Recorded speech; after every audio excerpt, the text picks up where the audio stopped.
माटी के चोला संगी माटी माँ मिल जाही ए माटी के चोला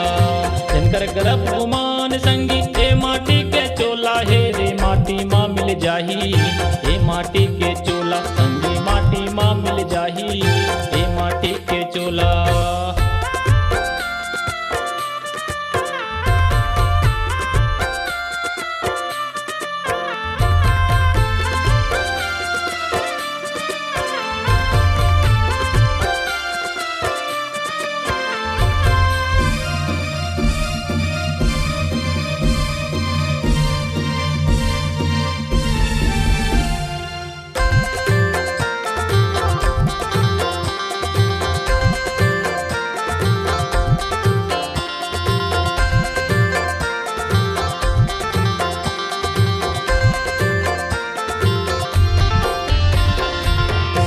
धरती दाइला मन संगी रखना है गाजतन के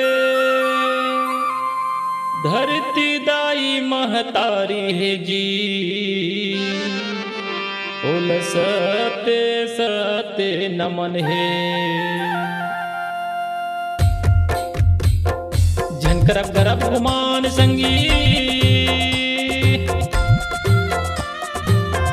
गर्भ गुमान संगी ए माटी के चोला हे रे माटी माँ मिल जाही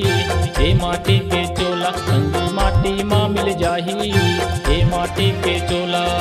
जनकर गर्भ गुमान संगी ए माटी के चोला हे रे माटी माँ मिल जाही ए माटी के चोला संगी माटी माँ मिल जाही ए माटी के चोला।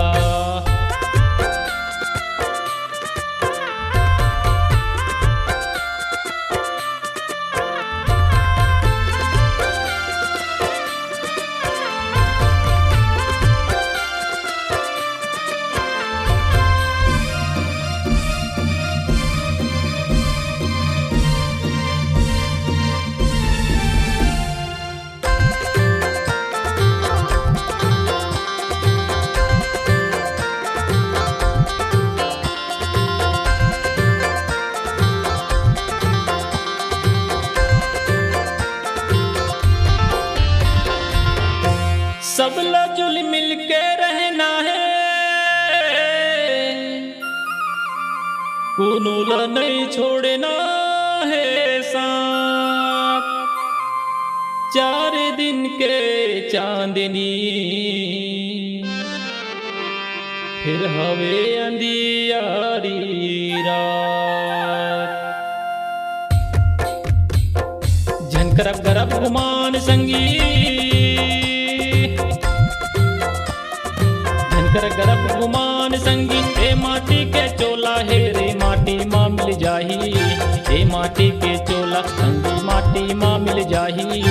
ए माटी के चोला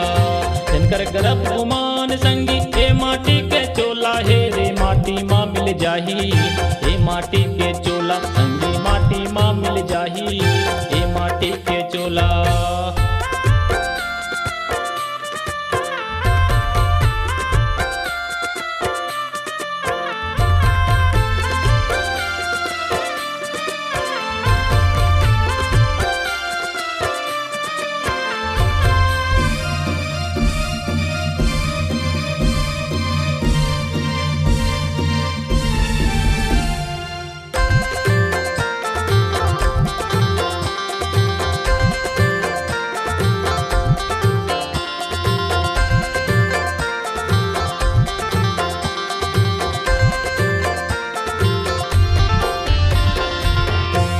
दाई के कोरा संगी सुख के हवेगा बसेरा अंत घड़ी जब आही संगी छूट जाही संग साथी ओ डेरा झनकर गर्भ गुमान संगी गर्भ गुमान संगी ए माटी के चोला हे रे माटी माँ मिल जाही ए माटी के चोला संगी माटी माटी माँ मिल जाही हे माटी के चोला। जनकर गरब गुमान संगी हे माटी के चोला हे रे माटी माँ मिल जाही हे माटी के चोला संगी माटी माँ मिल जाही हे माटी के चोला संगी माटी माँ मिल जाही हे माटी के चोला संगी माटी माँ मिल जाही हे माटी के चोला संगी माटी माँ मिल जाही हे माटी के चोला।